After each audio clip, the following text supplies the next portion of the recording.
Yo, so guys, welcome back to another video. This is a reaction to From Spy to President, the rise of Vladimir Putin. What I searched here is you can literally see who is Putin. And I mean, that is pretty much what I want to know, because I don't know the ins and outs of where he came from, how he led to become the leader of Russia. I've heard like little sort of brief talks about it, but I've never learnt the whole sort of story of how he became the freak he is today. So I mean, I don't even know when he became the president of Russia. So this would be a thing for me to learn about pretty much.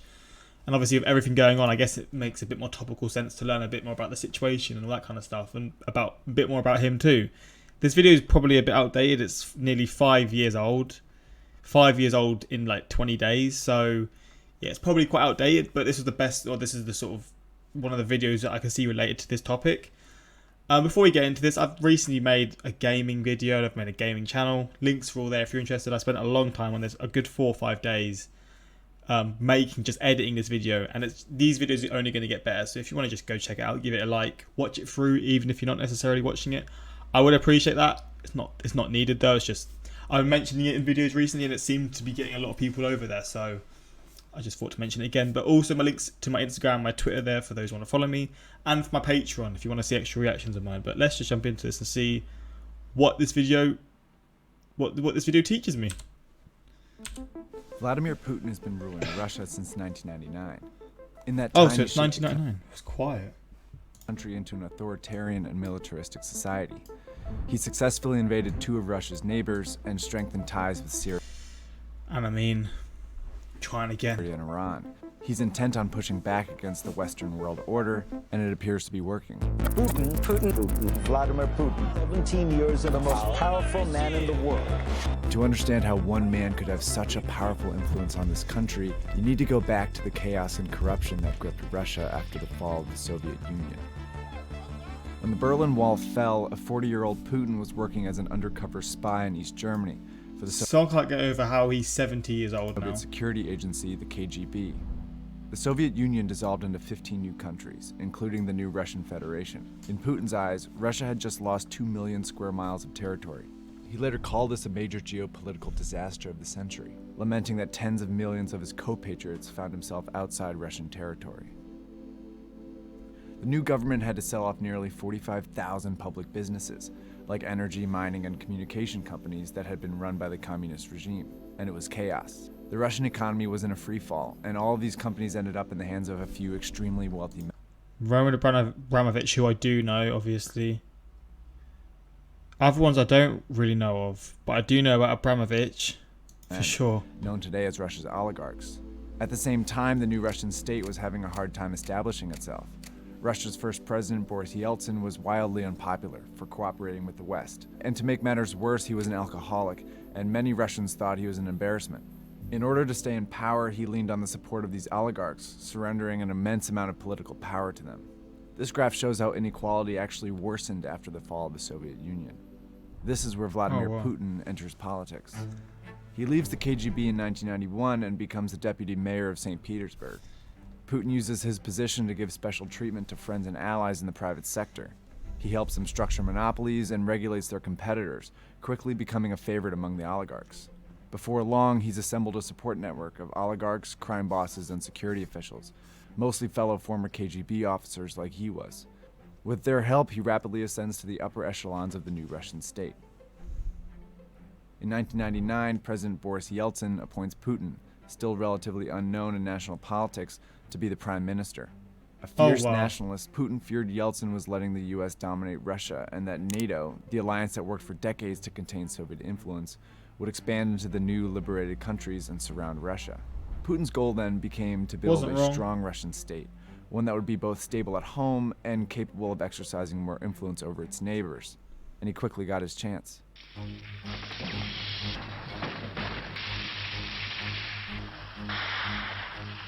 During the post-Soviet chaos, there was escalating violence in Chechnya, a region that had informally seceded from Russia in the mid-90s. Chechen warlords and terrorists were pushing into Russian territory and attacking the border. In August 1999, a series of deadly bombings killed more than 300 people in several Russian cities, including Moscow. So I knew a bit about like Chechnya and like sort of how there's a lot of wars going on there and how it's a very dangerous place to live. I didn't realize it was like a back and forth thing like Putin, that. the new prime minister, immediately blames Chechen separatists for the attacks. He regularly appears on Russian television claiming he will avenge Russia. The population quickly rallies around him.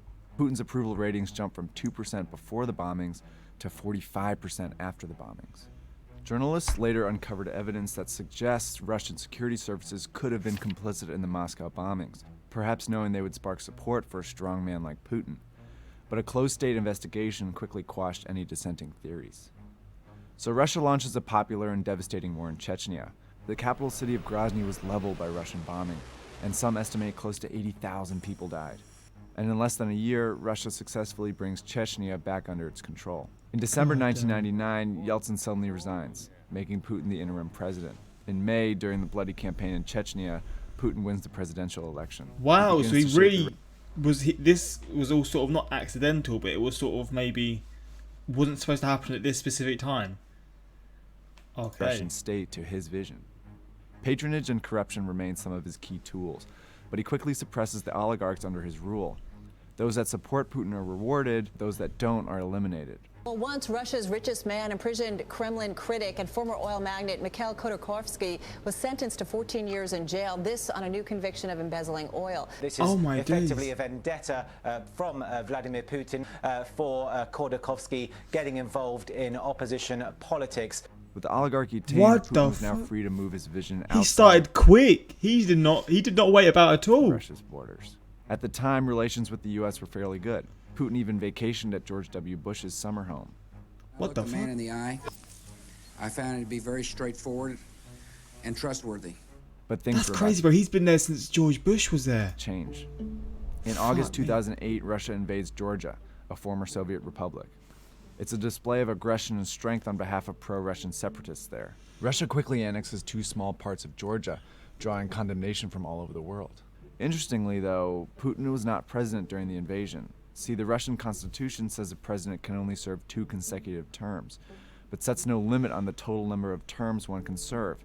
So Putin took the prime minister role again, when his hand-picked successor, Dmitry Medvedev, served as president. What? When Obama is elected U.S. president in 2008, he attempts to reset relations with Russia, and they make some progress, most notably to limit both countries' nuclear arsenals. But Putin remains paranoid about U.S. intentions and remains opposed to these new relations. He's particularly bothered by U.S. interventions in the Middle East, especially in Libya in 2011. He publicly criticizes Medvedev for not vetoing the action in the UN Security Council. Putin announces his candidacy for president and wins the 2012 election by a preposterous I didn't know this. I just thought he was in charge the whole time. I didn't realize she had a timeout. margin. Injustice. Oh, fuck me. They voted for him in a huge, percentage compared to the others. Flipping hell. Says Dmitry, this outrage can't continue. I'm here to say no to Putin. Putin starts his third term.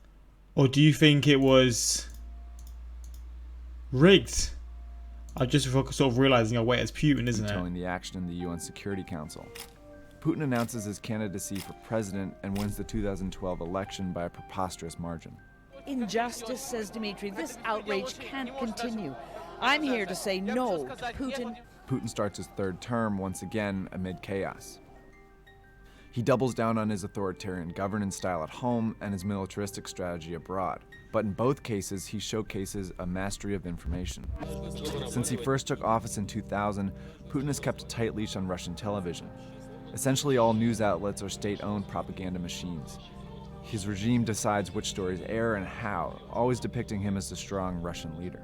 In 2012, he cracked down on human rights and civil liberties, making clear there was no room for dissent in his Russia.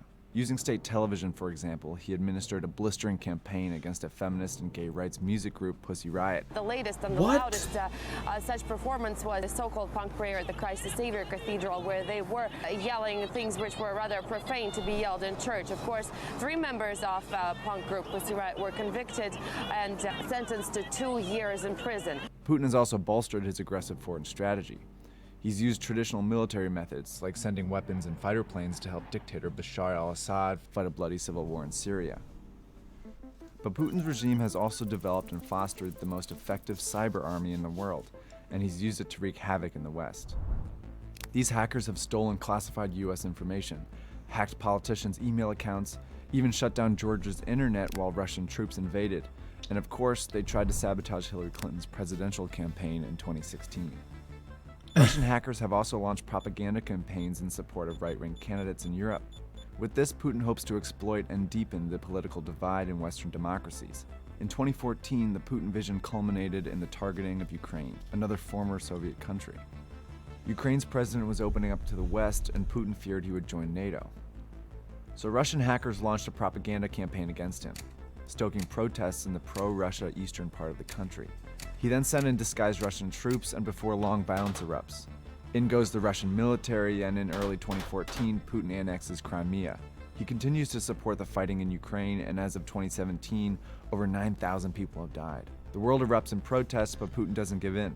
Well, sounds like deja vu at this point. It really does, but 10 times worse. See, his aggressive foreign policy successfully weakens his neighbors while also rallying Russians around him. But he has done all of this at the expense of his own people. His invasions have prompted harsh sanctions from the West, barring Russian businesses from trading in Western markets. And it's now getting even worse for the Russian people.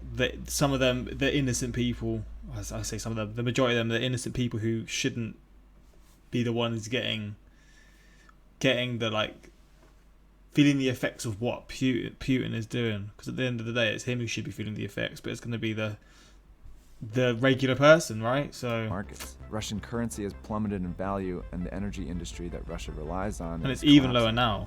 It's hard to imagine Russia can continue under these circumstances. Huh. But the election of Donald Trump brings new hope for the Putin vision. Trump's rhetoric has been notably soft on Russia. He could lift sanctions and weaken NATO, potentially freeing up space for Putin's Russia to become a dominant power once again. You were damn wrong. I mean, in terms of how it is now, I know when Trump was there, Trump wasn't the biggest fan of NATO, I feel like I remember. Didn't listen to much of him because I wasn't that interested in hearing it. I did see some of his tweets because they'd make me laugh, but I do think he wasn't the biggest fan of NATO for reasons that I guess are fair enough from an American's point of view, etc. But I don't know how that's changed with Biden being in charge because again, I just don't follow politics. Wait, correction. Oh, they just put this here. Correction, March 2022. A subtle translation in this video mistakes a quote from the Russian president. At 3:15, he says we need to pay close attention to it. Putin has been in power for literally my entire life. Same. He's been in power for longer than my entire life. Putin is... How do you say it? Putin or Putin? Putin. I say Putin. Is the type of guy who reads the whole terms and conditions and clicks I disagree.